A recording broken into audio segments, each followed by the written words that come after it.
Welcome to Mysterious Goings On. I'm your host, J. Alexander Greenwood, and today we're a little late. We've been running a little late. We usually like to get the show out on Fridays, get you a new chapter every Friday. But as the late, great John Lennon said, life is what happens to you while you're busy making other plans. That said, I didn't want to leave you hanging without something, and here we are on a Saturday. It's not Halloween, my favorite time of the year. It's going into spring right now as we record this. In fact, it's April 2nd, 2016. But I have a reading of a horror short story I did, and thought I'd share it with you. Hey, to some people, spring allergy season is a horror, so why not, right? Anyway, this is a piece I wrote that is pretty close to the type of horror that I typically gravitate towards. And so I'm going to just include a previous recording of it that I've done, including an intro about Halloween. I hope you enjoy it, and I hope you'll come back next week. It should be on Friday. And make sure you subscribe on iTunes, and throw us a little love with a review, if you would, please, because the more reviews we get, especially positive reviews, the more promotional consideration we'll get from iTunes, and we can get more listeners. And don't worry, we are working on some interviews with some other authors and other things coming on up. So I'm going to leave you to it. Don't forget, you can order any of my work off Amazon, Barnes & Noble, iBookstore, the whole gamut. And you can find me on Twitter at @A_Greenwood. Last thing, the mothership where the main blog is and all sorts of other stuff where you can order autographed books and things like that is at pilatscross.com, pilatscross.com. And so I'll leave you to it. The heat is on. It is time for my reading of A Debt of Fire.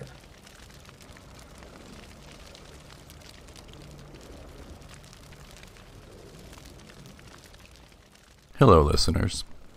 Halloween is my favorite holiday, has been since I was a kid, and I've always been attracted to horror and suspense, thrillers, which is primarily why I write in the mystery genre, because I can have a touch of all those things. But sometimes I want to just get my total horror freak on, so to speak, and when that happens, I come up with something like this short story I'm going to read to you now, called A Debt of Fire, making apologies ahead of time for any bad acting or accents.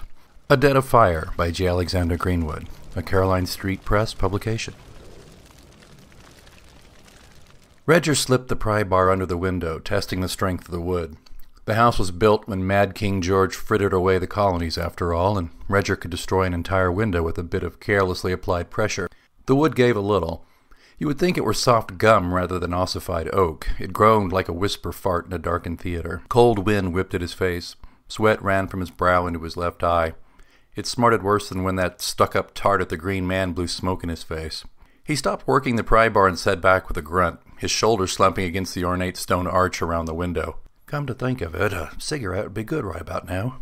The wind wouldn't allow it, of course. And never you mind the bit of flesh from my throat the National Health is busy testing. If it's cancer, I've had it coming, Redger told the doctor. Well, no one deserves cancer, the doctor said, glancing up from his chart. If you say so, Doc. Yeah, he wants to see how burglar-proof that pile is over on Barley Moor, Fairburn said, leaning back in his creaky chair, his hairy-knuckled hand fiddling with the zipper at the back of his jumper. What's that mean? Am I meant to break in? Fairburn cocked his thumb and forefinger at Redger like a gun, winked and pulled the trigger. Exactly, my son, he said, a hint of Geordie clinging to his vowels. And if I get nicked, he said, leaning forward in the hard chair before Fairburn's cluttered desk. You, Redger the Reliant, nicked? Fairburn made a melodramatic show of being amazed, his hands beseeching the heavens for guidance. And just how many times have you ever been nicked? Redger grinned, exposing crooked yellowing teeth. He looked away and held up 2 fingers, giving Fairburn a good-natured screw you, mate. Once. That's right, Fairburn said, and that wasn't even your fault. You won't get caught, and if you do, I'll bail you out. Redger didn't believe a word. Fairburn would let him rot in the clink, let him smell the decay of the metal and the resigned sweat of failure a while. Oh yes, and he'd tell the client the house was burglar-proof all right, pocketing every penny. How much dosh? Redger said, sitting back, his grin wider, exposing a wider expanse of crooked yellow. He always smiled bigger when he felt on edge. Didn't matter if he was picking a lock or making a pull at the pub. He smiled big when the nerves started to fray. This cheeky bugger makes more cheddar in a year than we on our whole miserable lives, and he only wants to pay 500 quid. He raised his bushy eyebrows at Redger. "But I'm not going to stand for that kind of exploitation of the working class, mind you. I've got my principles. I got your 600. Redger's face was a rictus of solemnity in contrast to his insides, which roiled with the tense laughter of a man who knows when someone's taking advantage. He offered 1,500. Redger's face was porcelain. Fairbairn's eyebrows lowered like two caterpillars riding a leaf in the wind. He inhaled deeply and smiled, revealing gray, crooked teeth that looked like Highgate on a sunny day. He waved Redger's comment away with a meaty hand. "Never could put one past you, Reg," he said. His bluster dialed back. "Right. He offered 1,200. Actually, and after I cut, I'll let you have 750. 8. "You're killing me." Redger rose to his feet. "I get nicked, and I'm going to need every penny. Besides, I don't need the aggro. I can't be arsed about for anything less than 8. Wait, all right, 8, you pirate." He extended a hand. Redger shook it. "All right, 200 deposit." Fairbairn pulled open a desk drawer and counted out 220s, handing them to Redger. "Break in tonight," he said. "Report in the morning. Call on the mobile." He nodded, pocketing the cash. "I'll try every doorknob and cat flap." The 3-story stone pile was dark and overgrown with vines. Twisted, leafless trees and an iron fence right out of Hammer Films framed the old manse. Redger eased through a broken section of fence and started to work. No surprise, every door was locked and impenetrable. That left checking the windows. He would climb in the first available window, then check the rest from the inside. None of the first-floor windows would budge, so he climbed up the vines of the north turret, grunting with effort and thanking the gods for a moonless night as he scaled the wall to a window. He suspected turret windows would be unlocked. Besides, being highly visible from the road, you'd have to be an expert climber to get to them. He'd made it up the stony, vine-covered turret in 5 minutes and enjoyed a respite on the ledge by the windowsill. The wind whipped his ears through his black balaclava, and he decided that nobody would hear the wood around the window if it cracked.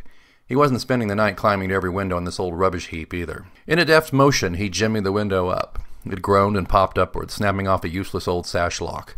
A gust of stale, dusty air escaped past him into the night. Was that soot? Must be a flue somewhere. He looked around, scanning for anything amiss. Seeing nothing, Redger dropped in the window, gently pulling it down behind him. He felt the splintered wood around the broken sash lock. Not too bad. That Ponzi actor can afford to fix it. Redger let his eyes adjust to the darkness. For fear of being seen, he couldn't use his torch until he was in the interior hallway. He felt his way around the turret room, his hands extended like Frankenstein's monster. He found the hallway and removed the balaclava. His damp face cooled immediately, but it wasn't as pleasant as he expected. His nostrils were assaulted by the odors of dust, decay, and something he had not smelled in years. "It's only a rat, my son." He shook his head as if trying to clear his nostrils. "A dead rat? No." This was something else, something atrocious and disgusting. "Get a grip." He found his pocket torch and switched it on. Dull gray walls and ornate rich wood wainscoting emerged from the shadows beside an intricately carved landing. He shone the light down the stairs toward the first floor. "No need to go there. Those windows are solid." He pointed the light upstairs to the 3rd floor, his next stop after checking the 2nd floor. Redger made quick work of checking the dozen-odd 2nd-floor windows. No problems. All locked securely. As he rounded the corner of the carved banister and headed up to the 3rd floor, he heard the piteously sad, frightened sobs of a child. "How the bloody hell did a nipper get in this house?" He was angered, at first out of fear and adrenaline, then out of the realization that if there indeed was a child in the house, he'd have to help get him out. Then Redger would have to dump him on the road somewhere to fend for himself. No, more likely to call the police and tell him where to find the brat. He cursed and switched off the torch, standing still on the stairs. The sobs continued. Bloody hell. Redger turned around, one hand on the banister. He legged it 2 steps at a time downstairs. "I'll call the police from a phone box after I get out. I'm not getting banged up for this." The sobs grew louder, the inconsolable wail of an injured child, terrified and alone. Redger covered his ears with his gloved hands. The bombed-out village jutted from the earth in charred pieces like a vandalized, burned movie set. Artillery had leveled almost every structure save the 3-story turret of a church. The house of worship stood sentinel over the rest of the ruins. The surrounding homes were mere piles of blackened sticks, bricks, and thatch. Redger and his patrol fanned out, keeping an eye open for snipers and stragglers. "We expecting anything?" a corporal asked. The sergeant shook his head. Redger grasped his machine gun with white knuckles as he stepped carefully through the rubble. "Hey, Reg, didn't your old unit work this sector before you hooked up with us?" Redger nodded quickly, looking away from Corporal Martins. "What's that smell?" the corporal said. "Shut it, Martins," the sergeant said, holding a hand up, indicating that the patrol was to stop. An oily, acrid blend of odors wafted past. Redger found it reminiscent of charcoal pork and beef on a mixed grill. The meaty stench combined with the musky sweetness he couldn't peg. "Gaw," Martin said, making a gagging noise. "I'm gonna gaw." Redger, his own gag reflex activating, pulled a dirty rag he used to clean his weapon from his pack and tied it around his nose and mouth. The pungent gun oil didn't help much. The sergeant pointed to a plume of black smoke a few blocks away. He signaled the men to follow. Redger took his hands from his ears. The sobbing quit. He breathed in and out a moment. The ripe smell had vanished with the sobs. He mentally leaped over a thought about a haphazard grip on sanity. He turned and worked his way back up the stairs and switched on his torch as he made the third-floor landing. It revealed a smaller hallway and 5 doors, all shut. He checked the doorknobs. 2 opened, revealing empty rooms with locked doors. Another door led to a bathroom. 1 door was locked. "I'll just pass on that one." The final door appeared closed as he approached. 2 steps before he reached it, it fell open slowly, as if someone were warily inviting him in. "Hello?" he said, startled by the sound of his own chalky voice. His skin crawled with goose flesh. Nothing, just an open door. He shone the torch in. A pile of burning logs some 15 feet high dominated the ruined town square. The smell was rank and easily permeated Redger's gun rag mask. "Creosote? They burning railroad ties?" Martin asked. "Can't see shit, we're downwind." Redger could make out a man in civilian clothes standing beside the fire, his face a mask of soot. Beside him stood a small boy, perhaps 8 years old. The boy's face was all ashy filth, with thin tracks of tears on his cheeks and gobs of yellow snot clogging his nose. The sergeant approached the man and child, with Martins and Redger keeping a sharp eye. "What you doing?" the sergeant asked the man. The child wailed. Redger wanted to comfort the boy, perhaps offer him a chocolate bar, but the smell of the burning put him off chocolate, and he doubted it would stifle his tears. He scanned the perimeter, seeing no one and no telltale glints of steel or glass indicating snipers. The man turned to the sergeant. "What?" His voice a leathery whisper. "Oi, why are you burning these logs?" the sergeant asked, blanching from the heat and smell. The wind shifted, sending the smoke another direction. Redger wiped a clean handkerchief across his stinging eyes, then looked again. Blinking, he saw the sergeant gesturing at the civilian. "I said, why are you burning logs?" The civilian looked at the pyre. The child continued to wail. Redger felt a familiar pain behind his eyes. He looked away from the child, his eyes on the sergeant. The sergeant glanced back at the fire, stopped talking, and dropped his weapon. "Sergeant?" Redger called, raising his machine gun to his chest. "Christ!" Martin said, his voice just above a whisper, pointing at the stacks of burning logs. He dropped to one knee and vomited. Redger peered closer at the fire. The logs were stacked haphazardly, like a pile of sticks a girl guide might try to arrange into a campfire. Redger looked at the ground. "Hello? I won't hurt you," he said. Unlike the others, this room was furnished. A child's room, complete with small bed, brightly painted walls, baby blue curtains, and an assortment of toys littering the floor. Redger crept in, shining the torch around the circular space. "Are you here? Stop crying now, sweetheart. I'm here to help." Redger's torchlight fell upon a large rocking hobby horse in the center of the room. Though it remained still on a hooked rug, it somehow conveyed a sense of motion. Redger reached out to touch it, and the door slammed behind him. The crying stopped. "The logs have faces." The burning logs stared at the men, eyes hollow, mouths gaping in a silent plea. "Oh no," Martins mumbled. "Oh no, oh no." The child's cries turned to screams. "Could somebody get that child to shut his gob?" Redger felt like a madman was swinging an axe in his skull. The smell of charred human flesh infiltrated his lungs. His last crap meal of rations climbed up his throat. Redger turned his head, bowed at the waist, and vomited, trying not to lose sight of the sergeant, the man, and the child as he retched. "Who are these people?" the sergeant demanded. "Who did this?" The civilian turned back to him. "You people burned us alive." He pointed a bony finger at each member of the squad one by one. "You people." "No way, mate," the sergeant said. "We don't do that." The child shrieked like a feral beast and ran at the sergeant, beating his hands against the soldier's belly. The sergeant fended him off and picked up his weapon. "That's enough, sonny." He turned to his men and yelled, "Martins, Redger, get over here." The men moved closer. "Sir," Martin said, training his guns on the old man and child. "Just keep your eyes open," the sergeant said, turning back to the old man. "What happened here?" "We were chopping wood when we heard the guns," the old man said, his voice monotone, numb. The child shrieked again and ran into the ruins as if to escape the old man's words. The old man ignored him. "We watched from the hill as soldiers, men dressed like you, pulled everyone out of what was left of their homes. Everyone. The leader shouted about snipers killing his men. He demanded we give up our sniper or he would kill us all. The sergeant looked back at Redger, then back at the old man. Go on. We had no snipers, just women, children, and old men. Our soldiers are at the front.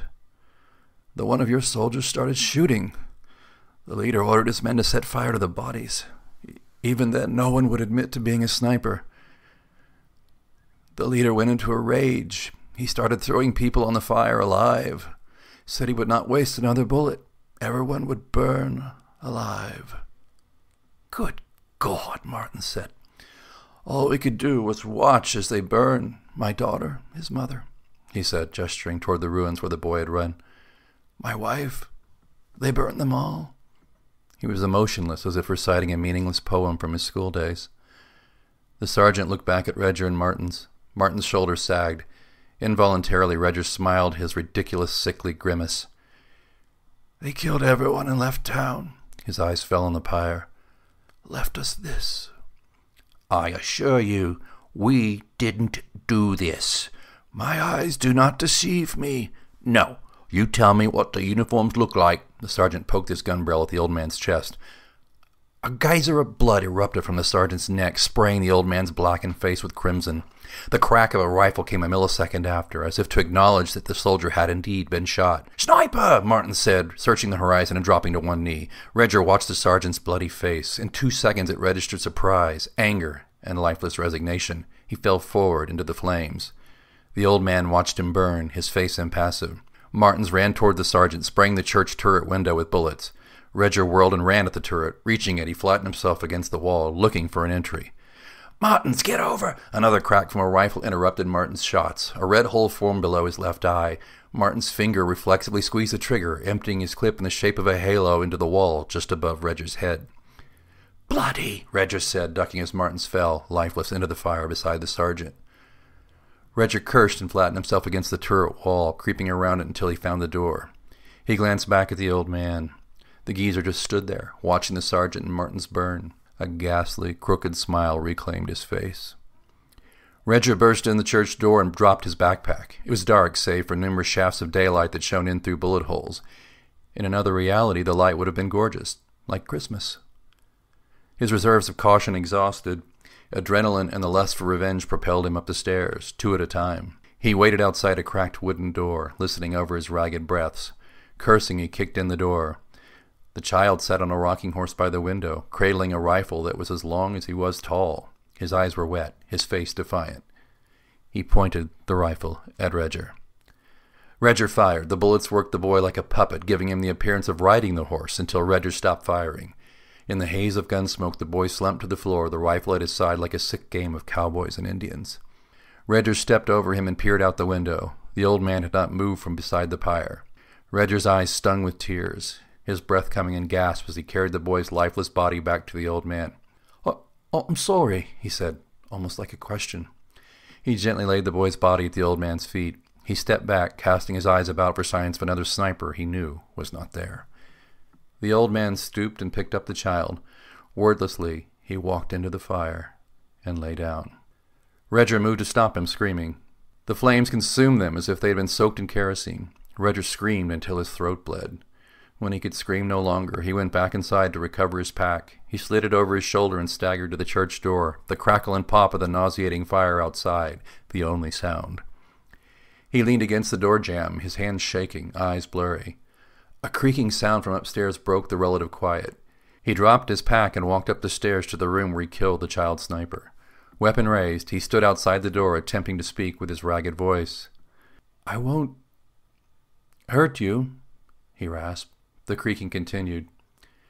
Too tired to wait any longer, Redger rolled into the room, coming up on one knee, his gun poised to fire. There was no one there, only the bullet-ridden horse rocking slowly by itself. Redger picked it up and threw it out the window, breaking the toy horse's back on the rubble below. The greasy stench of the fire coated his nose, mouth, and tongue as he buried his fellow soldiers in shallow graves. He marked the spot on his map and donned his pack. Redger walked a few meters toward the road and stopped. He looked over his shoulder a moment. His peculiar grimace returned. He walked back to the church, picked up the broken rocking horse, and hurled it into the fire. Roger twitched and jerked as if awakened from a deep sleep as he stood in the child's room of the manor. A creak broke the silence. The riderless rocking horse nodded back and forth, back and forth. Roger fought the impulse to run. He didn't bother trying the door. "I've had this coming, ain't I?" Roger pulled his lighter from his pocket and flicked it until a flame appeared. He touched it to the dusty bedding and curtains. It wasn't my fault. It got out of control." A child's cries echoed around the room, turning to laughter. I'm sorry," he said as he lay down on the child's bed. Fire engulfed the room. The smell of burning meat clogged Roger's senses. Through the haze of smoke and fire, Roger watched the little boy gleefully ride the rocking horse. He watched until he could see no more. Thank you for listening to A Dead of Fire, A Tale of Horror by J. Alexander Greenwood. Copyright 2013, Caroline Street Press. If you would like to learn more about my work, it's available wherever books and ebooks are sold, or you can visit my website, pilatscross.com. That's pilatescross.com. Until next time, keep reading.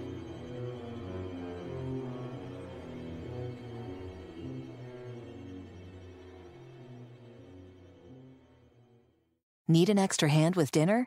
Just ask your connected home device to fill your pasta pot, and Delta Faucet Voice IQ technology will fill it with the perfect amount of water. Visit deltafaucet.com/voiceIQ to discover more. Get a credit card that gives you what you need now. A low interest rate on everyday purchases and a place to transfer high interest rate balances. The PenFed Gold Contactless Card is our lowest interest rate credit card. You can even earn a $100 statement credit when you spend $1,500 in the first 90 days. Join PenFed and together we can help you keep more of what's yours. Visit penfed.org/goldcard. To receive any advertised product, you must become a member of PenFed, insured by NCUA.